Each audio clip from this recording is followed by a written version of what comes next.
Suki, hilig niyo ba ang pumasyal sa mall o kaya ay sa mga matataong lugar? Nako, triple A na pag-iingat lalo na sa inyong mga dalang gamit. Viral ngayon sa social media ang isang eksena ng pandurukot ng lalaki sa cellphone ng dalagang naglalaro sa isang arcade. Kinuha ng lalaki ang cellphone ng babae na nasa bag na nakapatong sa upuan. Mabuti na lang, alisto ang babae at agad nabawi ang kanyang cellphone. Inireport naman nila agad ang insidente sa management ng arcade at sa pulis.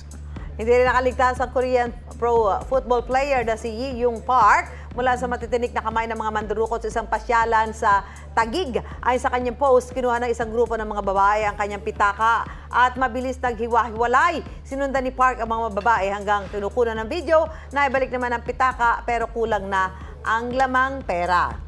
Paano ba natin may iwasang maging biktima ng pandurukot kapag nasa galaan? Para pag-usapan yan, makakasama natin ang safety and security expert na si Mr. Galahad Lagahit. Yan, magandang gabi po sa inyo, Ginoong Lagahit. Welcome sa Dapat Alam Mo. Magandang gabi po. Ayan, sir, may dalawang klase raw ng pickpocket o pandurukot dito sa atin. Ano yung dalawang klaseng yun?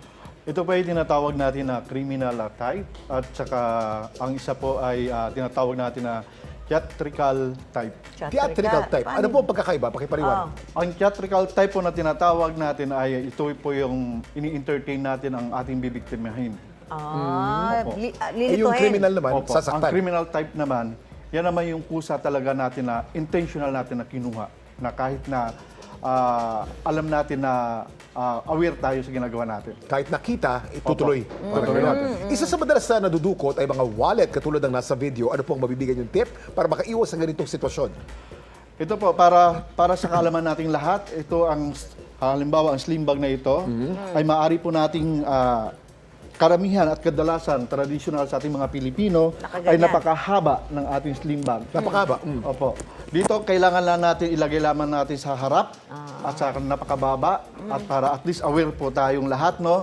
So dito, walang makakalapit para sa atin. At ang isa pa, ito po ang wallet. Ito pa isang DIY lamang.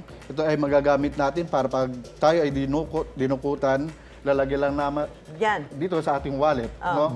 So hindi na basta-basta sapagkat ito ang DIY natin na rubber band, ito yung magagamit at hindi siya basta-basta mahuhugot sa ating... sasabit. Mas magkakaroon ng traction. Yes. Magiging malagkit. Ito Ano po. pa po? Ito naman ang wallet natin, mayroon tayong DIY din dito sapagkat tayo mamimili katulad halimbawa pag withdraw tayo ng Pera sa sa ATM, kadalas nagbibilang tayo. So maaari lamang po tayo ay kumuha lamang tayo ng pera na dapat nating ilabas kung sakali na mayroon tayong intention na bibilhin. At isa pa, ito po ang ating tinatawag na funny bag o sling bag. Ito ay marapat lamang po na lagi na po sa ating harapan lamang. Hindi sa likod. Hindi sa likod. Hindi para sa at least likod. para sa ating kaligtasan din. Kahit sa gilid, hindi rin. Hindi rin po. Nais po namin magtanong pa ng napakaraming tanong, sir. Babalik na lang po kayo. Sige. Thank you very much po. Maraming salamat, Galahad Lagahit, para sa makabuluhang talakayan para iwas dukot mula sa mga kawatan. Basta balita mahalaga at napapanahon. At makabuluhan at nakatutuwang kwento, may say kami dyan, mga suki!